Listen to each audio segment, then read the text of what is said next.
You look back 2,000 years ago, and circumstances and situations were not much different.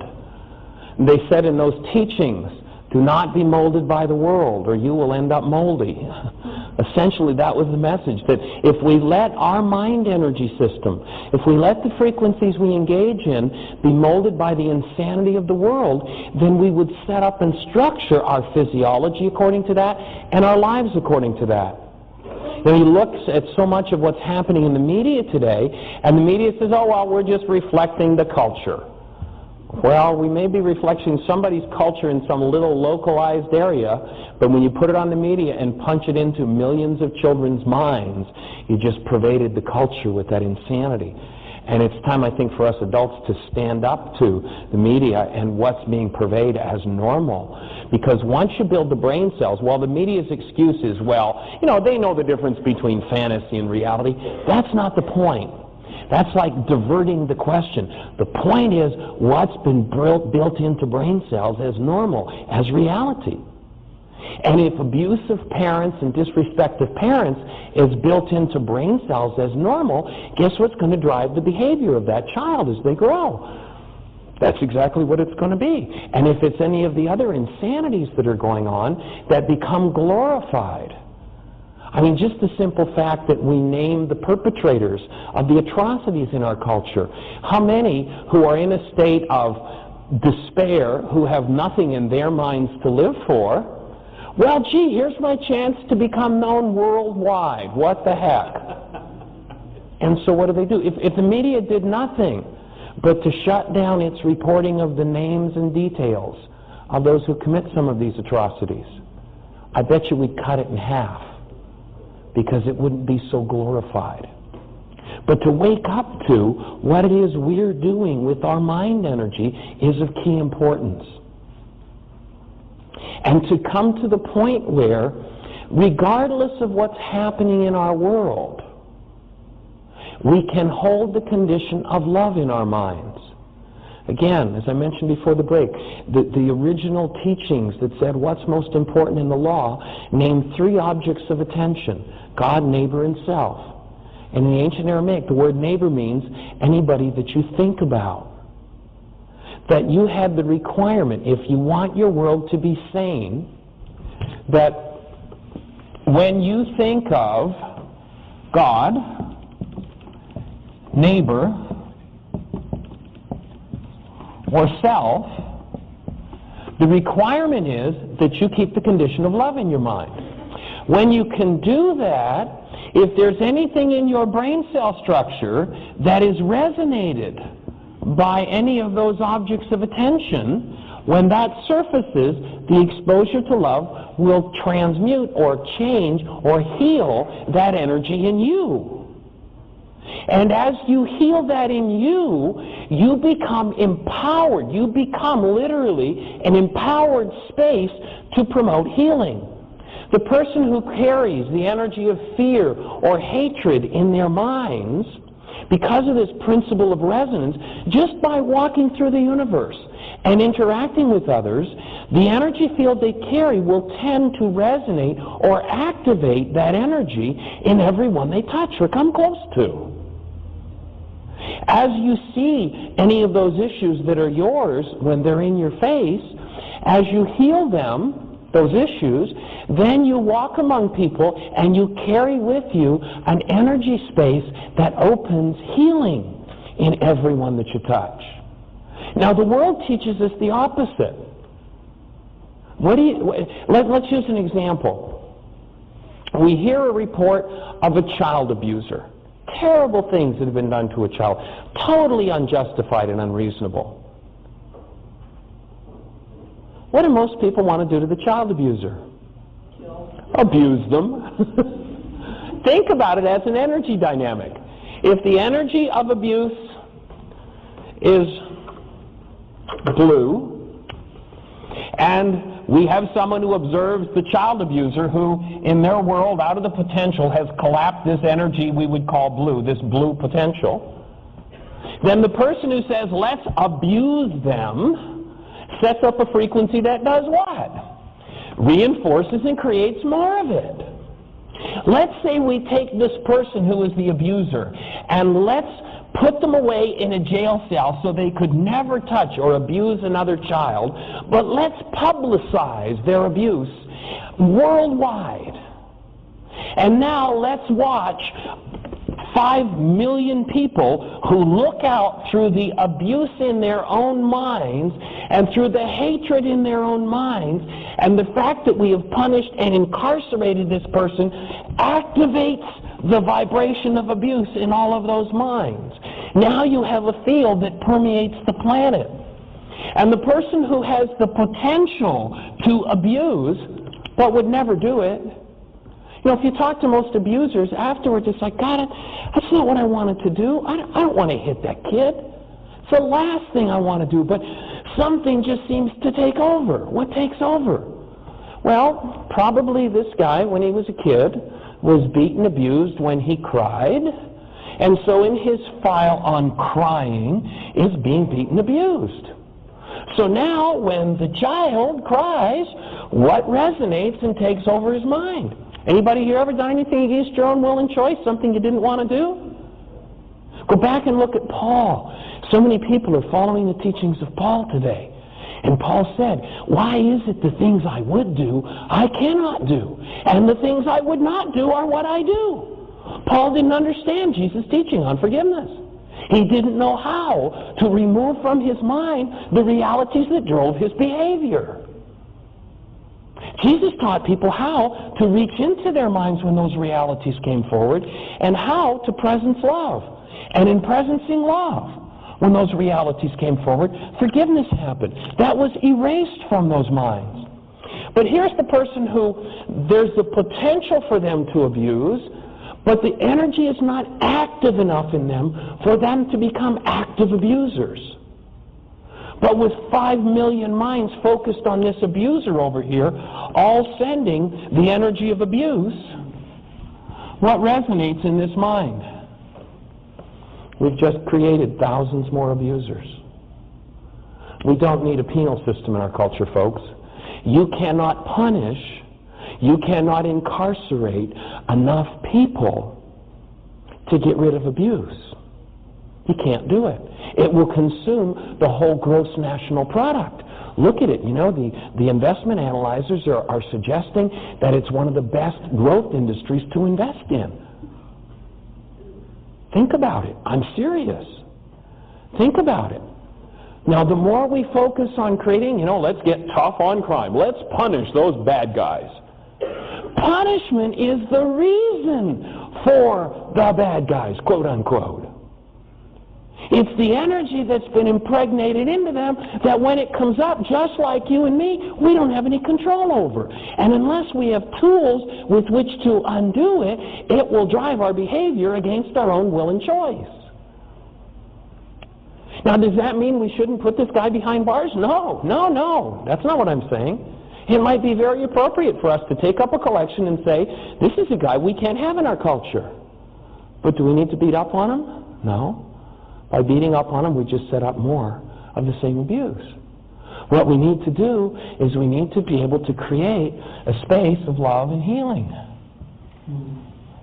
Now go back and hear in the context of energy, in the words of Jesus, love those who hate you, do good to those who despitefully use you.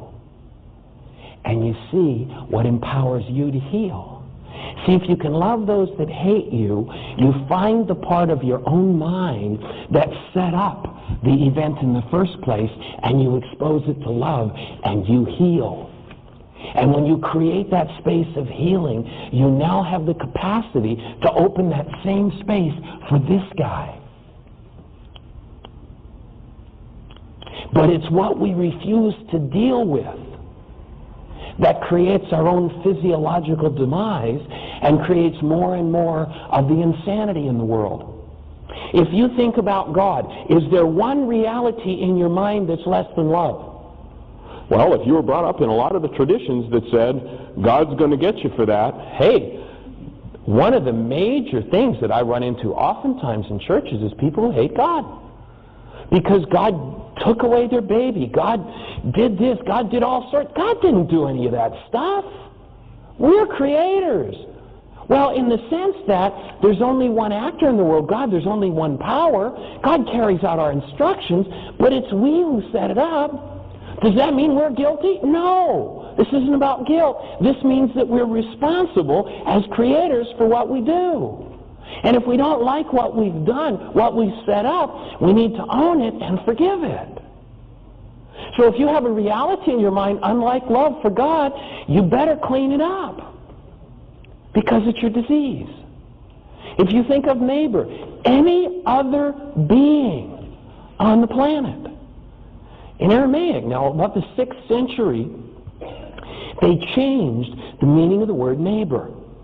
I remember one fellow that I worked with who was guiding a translation, and there was one of the best-known Aramicists in the world back in the 70s, who kept sending back into him, there were 5 translators working on a manuscript, and kept sending back into him translations of neighbor that were like the translation we use, the guy down the block. And so this fellow who was directing the translation sent it to a fellow who was the Pope of the Church of the East, a man named Marshuman, and the Church of the East has always used the Aramaic language.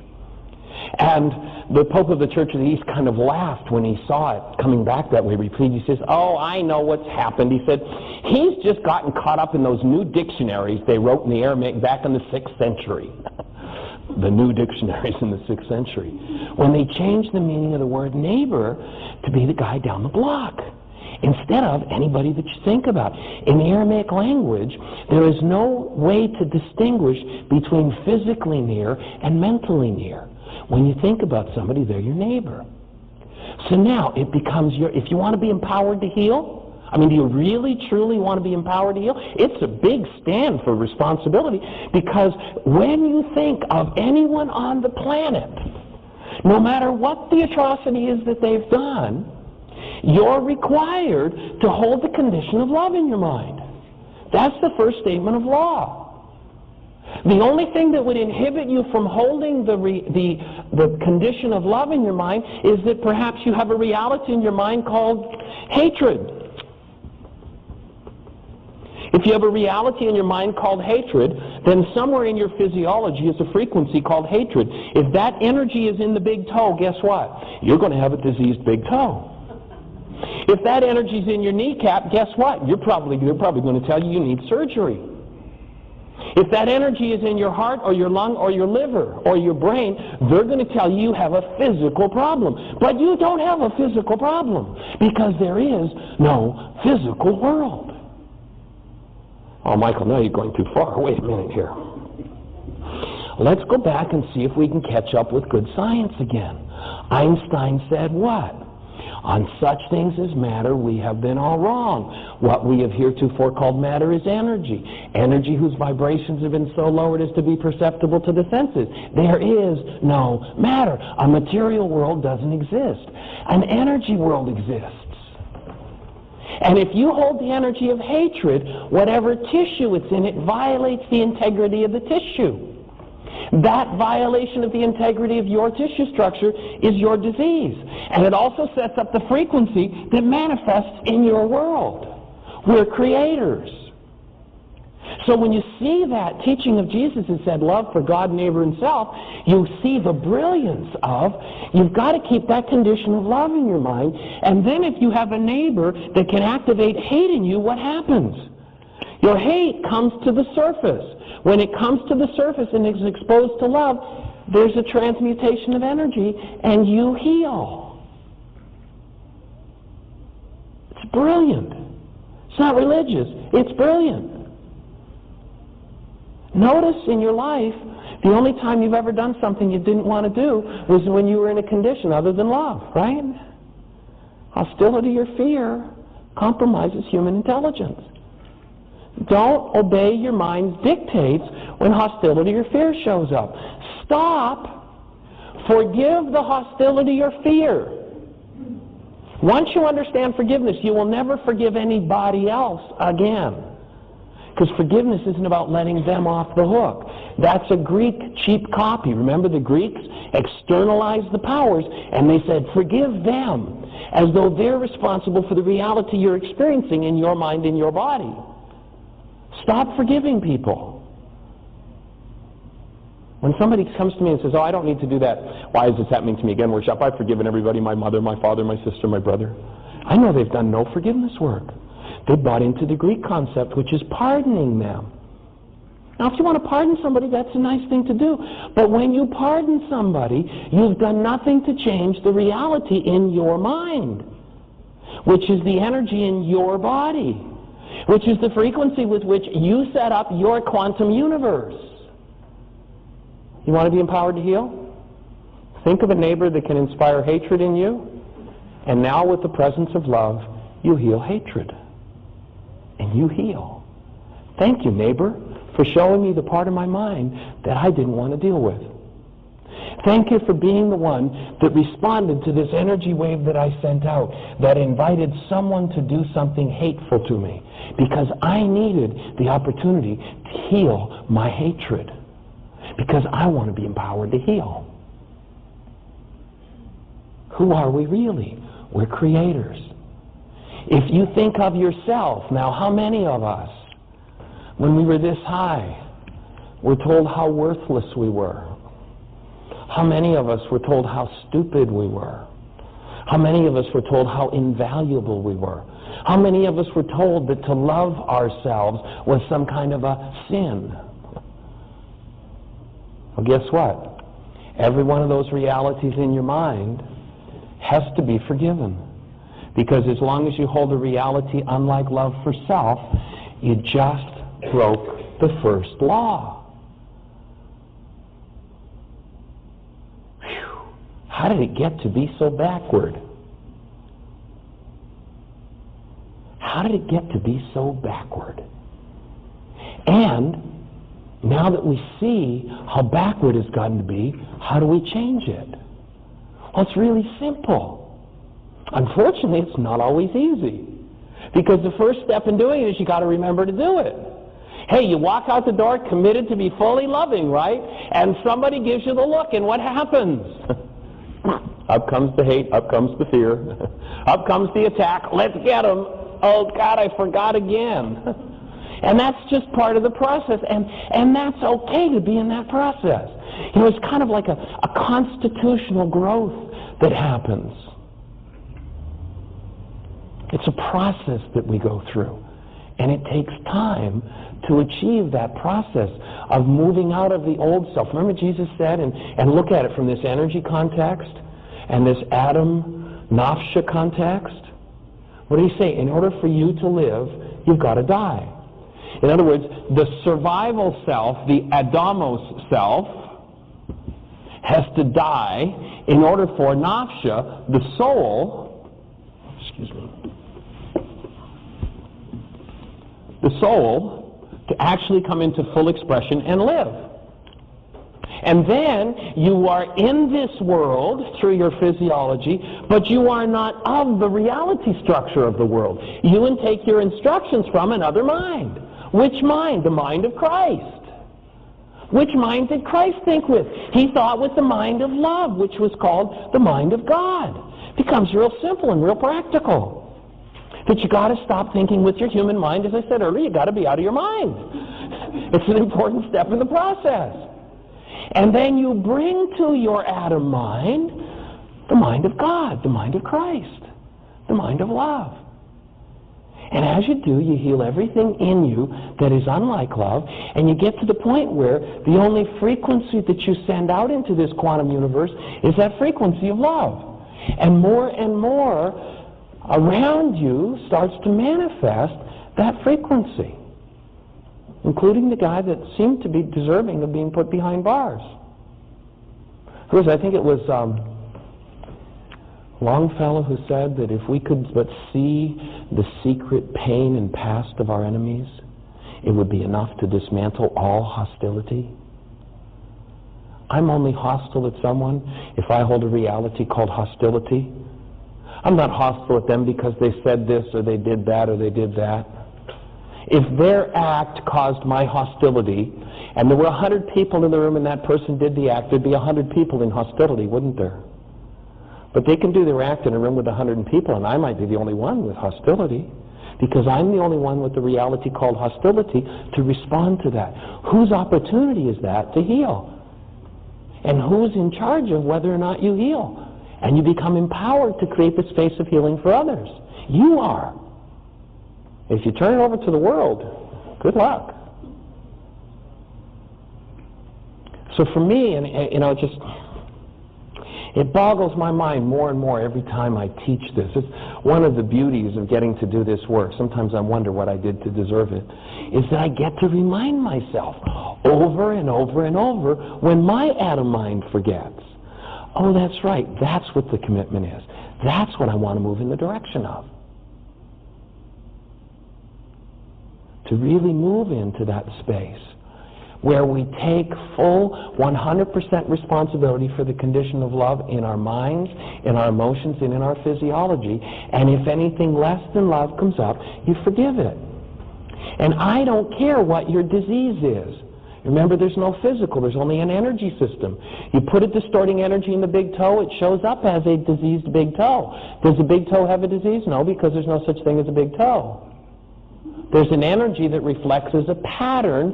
When you put an interfering energy into the pattern, until you remove the interfering energy, the pattern's disturbed and it looks diseased. But the power that knows how to build the big toe has built billions of them over many years and knows exactly how to rebuild yours. And guess what? In the next year, every cell in your body is going to totally and completely regenerate and replace itself. Or depending whose philosophy you buy into, it might take 7 years. But somewhere between a year and 7 years, you are not going to have one cell in your body that is the same as the one that's sitting in this room here today. You're going to get a totally new body. Now, if you're going to get a totally new body, and this is scientifically proven, if you're going to get a totally new body, how could you possibly have a disease 7 years from now that you say you have today? There's only one way. You refuse to remove the interfering energy, or you don't know how to forgive. You don't know how to forgive the frequency that's held in tissue that creates the distortion called disease. Now, what's the source of disease? Well, let's go back with new eyes, the eyes to see and the ears to hear, what was said in the scriptures about it. And I'm going to read from the book of James, James 1:5. And here's what he says. Now, let's extract this from a religious setting, and let's just look at it from a physiological and from an energy and a world energy and a quantum energy perspective. Let's look from there at this for a minute, okay? James 1:5. If any of you lack wisdom, let him ask God that gives to all men liberally. A double-minded man is unstable in his ways. Blessed is he that endures temptation, for when he is tried, he shall receive the crown of life. What does it mean to endure temptation? Can you keep the condition of love in your mind when somebody comes up in your face that brings what's less than love in you? Let no man say he is tempted of God, for God tempts no one. Every man is tempted by his own errors. When a man conceives in error, he brings forth sin, and when it is finished, it brings forth death. Now remember, in Aramaic, the word sin is an archery term. It means off the target. When you bring an energy in that's off target, you conceive in sin. Now, it's interesting how many people give birth to an experience and they don't have a clue who the father was. They think it just happened and that they have no part in the process. And they don't realize that we're continuously in a state of conceiving. And when we conceive an energy that's off the mark, it brings forth distortion in the energy system, the physiological system. And we call it disease. And then we try and chase down a physical cause in something that isn't physical. Now, does that mean don't ever follow physical solutions? No. Be holy. Work on all levels. If there's something in the physiological world that will support your healing process, great. But remember to deal with the primary cause level, which is always in your power and in your hands. And you've got to do it for you. The old self has to die. That is, the old self has to be dismantled, and that's the process of forgiveness for Nafsha, the true spiritual being, to show up with full-blown choice. Every good and perfect gift is from above. What does that mean? It means that if we stop looking to our past and what's already in the Adam mind, we've got to deal here with Satan. Remember the story about Satan? You know, Satan's important to understand. And it's a con job to think of Satan as this dude with the red suit, the tail, and the pitchfork running around out there to get us. You go to the book of Job, and Job tells us exactly the location of Satan. What does it say? The opening words say, the sons and daughters of God came together with God. Now, you'll notice that it's plural. There's a misunderstanding currently on the planet. There was only one Son of God. He lived and died 2,000 years ago. You're not welcome in the club. It's not what that book says. The sons and daughters of God came together with God. More than one. And the Scriptures clearly define what it takes to be a son or daughter of God. As many are sons and daughters of God as are led by the Spirit of God. Now, in a practical sense, in the context we're speaking, what does that mean? That means that you're either led, you, nafsha, soul, are either led by your past, your Adam mind, or you're led by the mind of God. As many are sons and daughters of God as are led by the Spirit of God. Real simple. Real straightforward. If you are led by and in relationship with the Spirit of love, you're in relationship with the Spirit of God. So what does he say? The sons and daughters of God came together with God, and with them came Satan. And God said, Satan, from whence come you? And Satan said, from going to and fro upon the earth, from going back and forth upon it. So here we have an answer to the question. To and fro, back and forth. Now, what is to and fro, back and forth? I've heard people try to explain that meant that there was this being with the red suit, the tail, and the pitchfork out walking back and forth on the planet. Do you think they wasted 2 full lines of Scripture to tell us that? I don't think so. Because, you know, if you look just a few paragraphs later, the whole thing is repeated again. The sons of God came together with God. With them came Satan. God said, Satan, whence come you? And Satan said, from going to and fro upon the earth, from going back and forth upon it. What is to and fro, back and forth?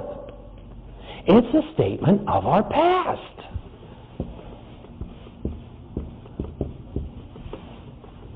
Now, you come forward into the New Testament.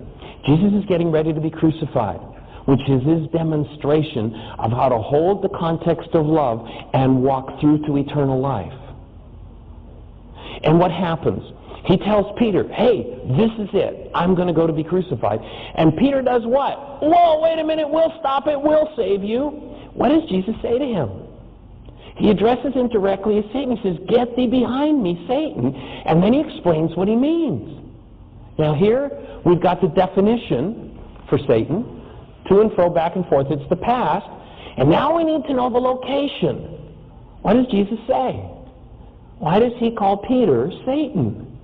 He says, for you think in the mind of man. Adamos mind. You want to know where Satan is? It's your mind. You want to know what Satan is? It's your past. When you're trapped in the past and you are not in the presence of the love of God, then you're trapped in Satan. So what needs to happen? All you need to do is apply the tool of forgiveness to dismantle whatever the current reality is from your past, and it evaporates. And when it evaporates, it can no longer grab you by the face and force you to do things against your own will and choice. And you will then live out of the mind of love, which is what? The mind of God. Oh, as many as are led by the Spirit of God are the children of God. Gee, maybe this wasn't a religious process after all. Maybe this is just life. Maybe this is just how we're designed to live. Maybe that's all that teaching was about. But of course, for those who live in poverty and fear, there's not much money in that because you can't control people with that. So let's twist it around a little bit and make Satan some sort of external power that they have to chase after, and we be the special connection to God, and then we can take their money, we can take their political vote, we can control their genitals. What's the game there? Let's go back and actually see what Jesus said to do. You know, in Mark 10:25, the scribe says to Jesus, what do I need to do to inherit eternal life? Now, I think that you could readily say that other words in our culture for eternal life, for inheriting eternal life, would be saved. Now, you'll notice that there are many that are hanging out with an ancient pagan ritual of blood sacrifice. But if you listen to Jesus, he didn't say anything about blood sacrifice or calling his name. he had the scribe quote back to him what the law said. He said to the scribe when he said, what do I do to inherit eternal life? In other words, what do I do to be empowered to heal and be saved from the insanity of the world, in real practical terms? And Jesus said to him, well, what does the law say? How do you read it? And the scribe quotes back to him, well, the law says that I've got to love God with all my body, with all my strength, with all my mind, with all my heart, and with all my soul, and my neighbor as myself. And Jesus says, bingo. Well, he probably didn't say bingo. That probably wasn't a religious event back then. But what did he say? He said, you have spoken correctly. Do this and you shall live. Listen to that. He doesn't just intimately tie eternal life to holding the condition of love when you think of God, neighbor, and self. He ties life itself to that idea.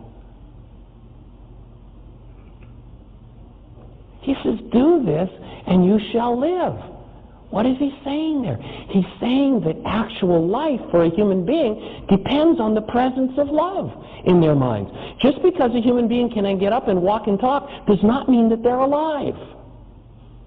You know, the prodigal son walked and talked, but you remember that when he started to return, the father said, look, your brother who was dead. It's the definition of death, is to lose the capacity to hold the presence of love in your mind. That's the definition of death. We only truly become fully human. Does that mean it's bad or wrong to be in your Adam mind? No. That's just another part of life. But to be fully expressive of our human nature is to develop the capacity to keep love conscious, active, and present. When we go into our Purpose, Personal Power, and Commitment workshop, we'll look at that and how that component fits in with our primary purpose for being here in life. So let's go back again to James 1:5. Every man is tempted by his own errors. When a man conceives an error, he brings forth sin, and when it is finished, it brings forth death. Every good and perfect gift is from above, from the love of God. Let every man be swift to hear, slow to speak, slow to wrath, for the wrath of man is not from God. Be doers of these words, not just hearers, deceiving yourself. Now, there are people who say all you have to do is say certain words. You don't have to do anything. Excuse me. But there's doing required. You need to live it in your physiology to get the energy to be expressed through your physiology and bring it to a fully healed state. To just bring it into mental awareness is to have an intellectual understanding, but if you're actually going to heal, it's got to visit your body. And the way it visits your body is when the person who can give you the look gives you the look, that you're able to bring that presence of love through that painful reality in your mind and offer it to them. When you do that, you bring that out of intellectual understanding through your physiology, and that cracks the old insanity, the old realities that would guide us to behavior that doesn't belong in human experience. So be doers of these words, not just hearers, deceiving yourself. It's saying here that if you think you can just get away with chattering the name of a man named Jesus, that you're deceiving yourself. Take care of the orphan and the widow. In other words, you've got to go into service. And we'll talk about that in the Beatitudes. Fulfill the royal law of love thy neighbor as thyself. But if it is conditional upon their status, you have erred. Have faith, but do good works also. Faith without works is dead. The body without the spirit is dead. Your tongue is a little member, and it defiles your whole body. With it we bless God and curse men, which ought not to be. Remember, they equated the power that it takes to tame your own tongue. They said, he who can tame his own tongue is mightier than he that takes a city. This is not for cowards. This is not for little people to do. This is for people who are willing to be giant in courage, and that is the courage to face themselves, to actually live through everything in them that is less than love with the condition of love. You know, there are lots of people who are willing to die for a cause. And people talk about Jesus, and Jesus died for our sins. Jesus didn't die for our sins. That's an insane ego interpretation.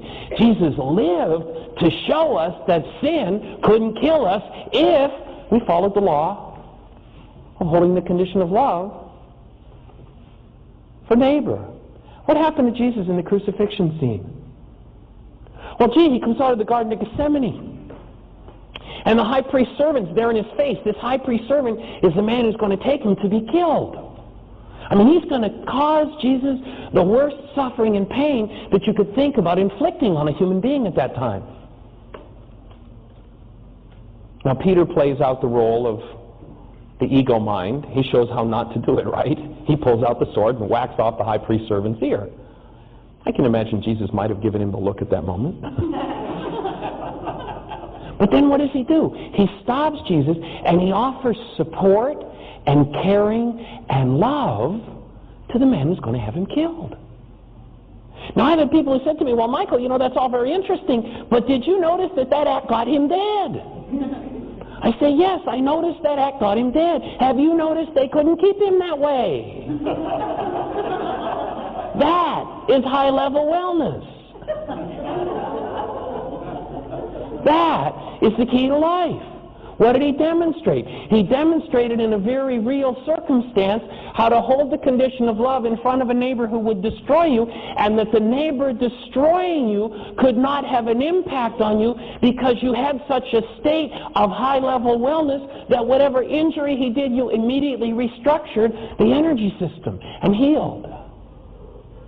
That's the message of the crucifixion, not that suffering is the way. It's not what it's about. Incorrect message. But it takes a lot of courage to face, and it takes strength, and it takes commitment, and it takes work to get to the point where you can hold the condition of love, especially in the face of the person who knows how to give you the look. I mean, think about that person right now. What realities in your mind prevent you from holding love in their space? That's your work, not theirs. So, James 1:5 goes on to say, we bless God and curse men which ought not be. Does a fountain send forth sweet water and bitter? Is there a wise man imbued with knowledge among you? Let him show out of a good conversation his works. If you have envying or strife in your hearts, stop your denial. This does not come from above, but is a source of confusion and error. You want to know what your confusion and error is about? It's about your own denial. They understood how the whole energy system worked. And they were saying it very clearly. The wisdom that is from above is first pure, then peaceable, gentle, full of mercy and good fruits, without partiality or hypocrisy, and is sown in peace of them that make peace. From whence come fightings among you? Come they not hence, even from the lusts that war within your members? In other words, whatever you have suppressed within your own physiology, the heart, the lungs, the liver, your own members, there's where the warring happens. Where do the wars in the world come from? The energies that you hold set up a field that collapse and become the quantum potential that you call the world. If we have the majority of people on the planet at war, then we will experience a planet filled with war. Where does the healing have to take place? In our own members, in our own hearts.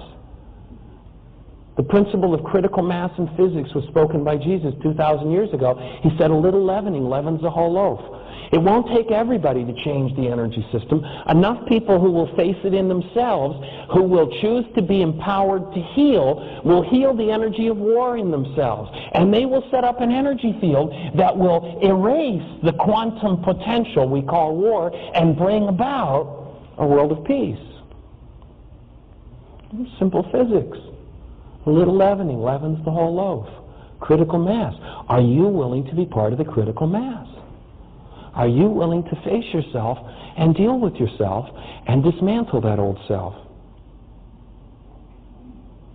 Whence come wars and fightings among you? Come they not hence, even of the war in your own members? Isaiah 1 says this, a nation in error, separated from God. We could hear that as separated from love. They are gone away backward. They will revolt more and more against love. The whole head is sick, the whole heart is faint. Where does sickness come from in the mind and in the emotions? Where does the physiology? We're at the point where it's getting to where quote-unquote heart attacks. I mean, think about that. Can a heart attack you? That's ridiculous. How can your heart attack you? But years and years and years of filling it, attacking it with energies that don't belong in it, will cause it to break down. But notice we live in a culture who talks about our hearts attacking us. It's ridiculous. Heart doesn't have a capacity to attack you, but it'll speak back to you if you destroy it with hatred and fear.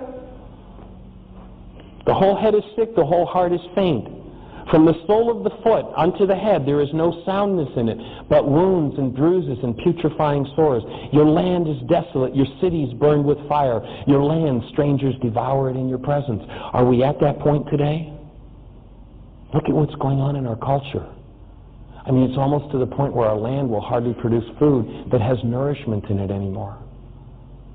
What have we done to the land? Well, the land is another expression impacted by the quantum energies that we as human beings engage in.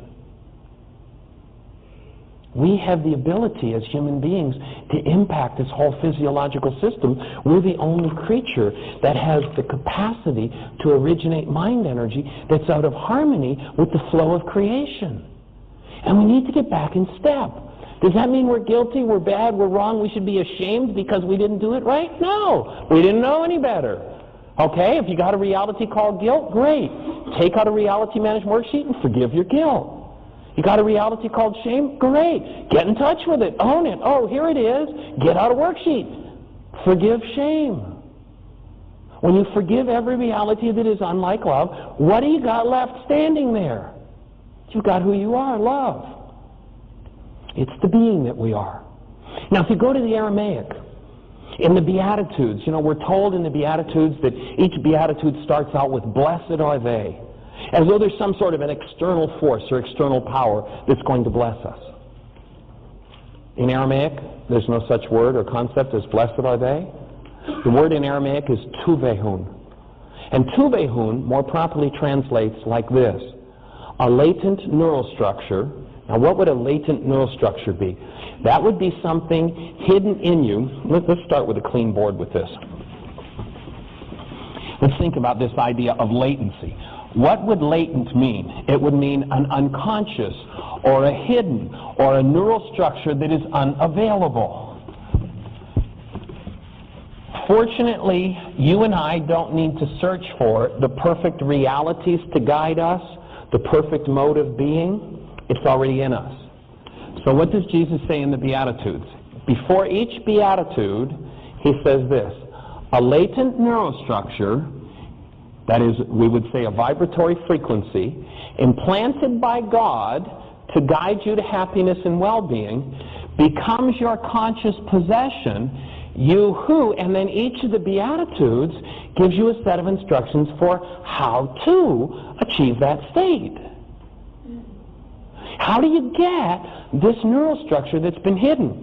If impacted in your mind are realities of hatred, and realities of fear,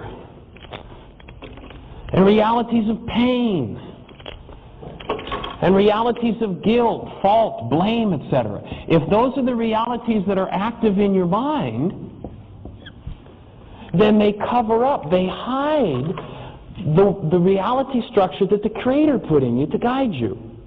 You already have in you, out of your created state, you already have in you the total set of instructions for how to live life in total harmony.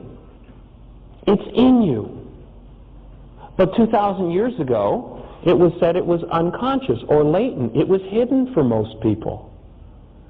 What is it hidden by? Remember Jesus talked about, you are the light of the world? When he said, you are the light of the world, he used exactly the same words as he used when he said, I am the light of the world. And he said, don't hide your light under a bushel basket. What was he saying in that context?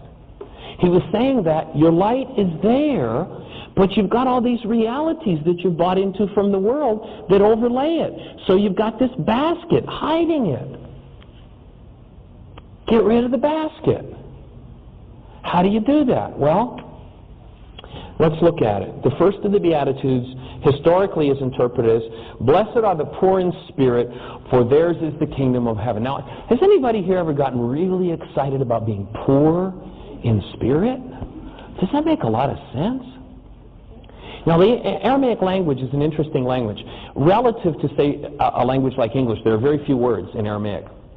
And so to get different meanings and different contexts for a word, you take the meaning, they have one word and a dot over this letter, or what was often called a jot. Remember they said not a jot or tittle? A jot or tittle were the little marks that were used in Aramaic to determine what this word meant. Well, what would be the equivalent of a fly speck turns the word home into the word poor. So what did that first beatitude say? Those who have a home in their spiritual nature. In other words, what? Those who live in their soul nature, nafsha, the stuff of love. So, first order of business to activate this neural structure, to strengthen enough to cause it to resonate and break through the bushel basket, to break through the realities that keep it latent and hidden, is you got to live in your spiritual nature. Now, what is that the equivalent of? We determined earlier, as many are the sons and daughters of God as are led by the Spirit of God. Those who live in their spiritual nature will strengthen and activate this neural structure. That will automatically start to crack up the ego structure, the self that has to die in order for you to live. It will automatically start to break down all of the frequencies in physiology that cause diseases.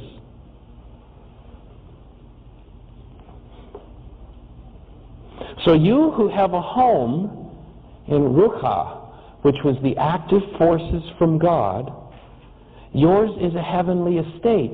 In other words, remember we talked earlier about the quantum potentials? If purple is the frequency that's the predominant resonant energy, what out of the quantum potential collapses and becomes your actual experience of the world? Oh, those who have this frequency as the active frequency in their minds will set up a field that will cause the world of the quantum potential to be what the Aramaic describes as a heavenly estate. Looks like pretty good physics to me. First step, you got to live in this realm. You can't live in your ego nature or the mind of Adam. Visit there, play there, and just keep cleaning it up. You're not bad because there's something there. You're not wrong. You're not guilty. You're not at fault. You're not to blame. You're just responsible. And when you take responsibility, your mind can show you what's yours, and you can go, oh, this isn't what I choose to live with anymore. I'm going to throw it out. And when it comes up and grabs you by the face, you develop the skills through practice of peeling off the fingers and throwing it away. And when you live in a community, such as this community is about supporting people doing their work, when the world isn't about supporting you in it, you've got a community of friends that will support you in bringing about the change. And you'll notice around all true spiritual work down through the ages, which we're describing here, communities have developed to support each other when the world was living differently. Now you take a look at what's going on in the world today. I mean, you take a look at what shows up in the media. I mean, I just read an article in the paper today, and there are talk shows where they have bouncers to keep the people in the audience in line so they don't attack the people on the stage. I mean, this is like the Colosseum in Rome. It's evolved in such a way that to our culture it looks normal, but you step back from it with a bird's eye view, and man, this is insane. You know, some of the best entertainment, I understand one of the most popular shows, this was in this article today in the paper, I don't know if you saw it, but one of the most popular shows is about these 3 foul-mouthed kids, about grade 3 level, or 4 kids, and one of the things they do in one of the episodes is poison their grandfather. This is entertainment today. I mean, think about that mind energy and what it's building into the brain cells. What are the kids who watch that and think that's important stuff, like they got to get home from school to watch that? What is becoming the eyes to see and the ears to hear for them? What kind of a world can we expect to see? So the next beatitude, traditionally interpreted as, blessed are those who mourn their wrongs, for they will become... Ever get excited about mourning your wrongs? Well, in Aramaic, it doesn't say anything about mourning your wrongs. What it says is, a latent neural structure implanted by God will become your conscious possession. You who look into your errors in thought. You who love the truth. For you will be freed of mental stress. Oh, so what I have to do is look at my hatred, my fear, my sadness, my grief, my pain, my vengeance, my gossip, my slander, my disease process, my love of victimhood, and I need to apply the tool of forgiveness and remove it. How do I remove it? Well, all of the above. That's what all of our tools are about in this work. You remove it by forgiving and getting rid of those neural structures. And as you do that, you will be cured of stress. What's medicine now saying? They keep revising the numbers upward. A few years ago, they were saying 75% of disease is caused by stress. There are those people in the medical community now that are saying it's up in the high 90s. 2,000 years ago, they knew exactly on a physics level how this physiological system called the body worked and how to cure it of mental stress. You have to look into your errors in thought, and you have to know how to forgive them. Important skill to have. The next beatitude is historically interpreted as, blessed are the meek, for they shall inherit the earth. Now, there are those who would have us believe that the meek mean those who go around groveling in the earth. Why does that work? Well, those who want to control the meek keep them groveling, and hey, you got a good trip going. But in Aramaic, that word meek doesn't mean grovel in the earth like a worm.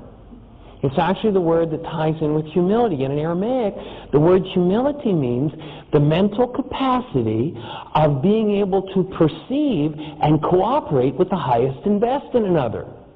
If I'm Mr. Hypercritic and I can see what's wrong with everybody, what am I doing? I'm going out and I'm gathering the worst of the mind energy from everybody that I see, and I'm putting it in my physiology. What's going to happen to my quantum physical potential? It's going to degrade. Think about the Aramaic definition of humility. It's brilliant. What do I want to do? I want to look for the highest and best in everybody. There's something that every person has that I haven't been able to do yet. And I get to participate in that creative process by being able to look for and cooperate with the highest and best in each person. And as I do, what do I sow into my quantum potential? The very highest of every mind on the planet. When you look at your physiological system as an energy system, it looks like pretty good physics, doesn't it? Makes a lot of sense. And you'll find when you go to the Aramaic, everything that's taught in the scriptures just makes perfect sense. The next of the Beatitudes, historically interpreted as, blessed are those who hunger and thirst for righteousness. They shall be filled. And that righteousness often becomes that righteous indignation, like I have the right to be enraged with you. Wait a minute. If you're standing in front of someone who's enraged, if you're standing in front of someone who's teaching fear in the name of a guy named Jesus who said, here's how you cast out fear. You listen to fear in Jesus' context, and it sounds like a demon to be cast out. If you hear somebody promoting fear in that name, you know you're dealing with somebody who doesn't know what Jesus taught. Again, it's like Paul who said, why is it the things I would do I cannot do, and the things I would not do are what I do? Didn't know how to change the realities in his own mind.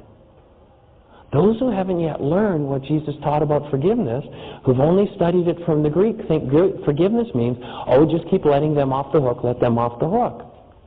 Forgiveness means you change the reality in your own mind, and you're finished with it.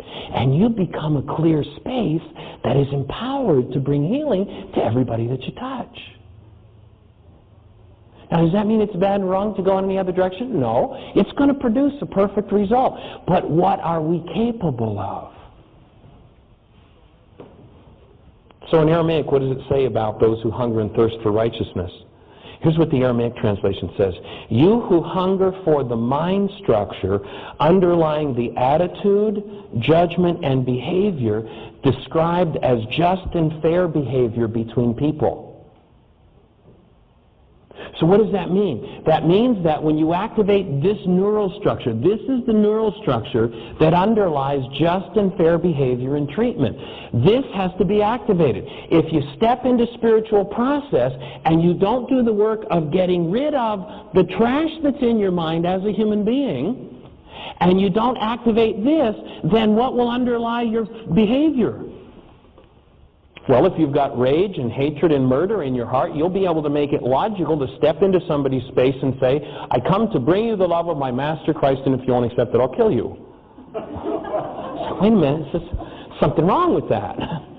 Something crazy about that. And a lot of people rebel against true religious experience because somebody else didn't understand. Somebody else didn't know what was there. Does that make them bad or wrong? No, we're just human beings in process doing what human beings do, and we need to be able to take responsibility for our own 2 square feet. And whatever we're justified having hostility for, we've got to get rid of it to activate that other neural structure. So those who hunger for the mind structure underlying just attitude, judgment, and behavior, that fair behavior between people, they shall attain it, is what the promise is of that beatitude. The next one's generally interpreted as, blessed are the merciful, for they shall obtain mercy. And how often do we stand in that? Well, I'll be merciful with you. It's nothing but an ego trip if we're in that space. But what is it in the Aramaic? Those who have pure love, and that pure love has conditions attached to it, or expressions attached to it in the Aramaic translation of the Beatitudes. It says, those who have pure love, encompassing judgment and behavior.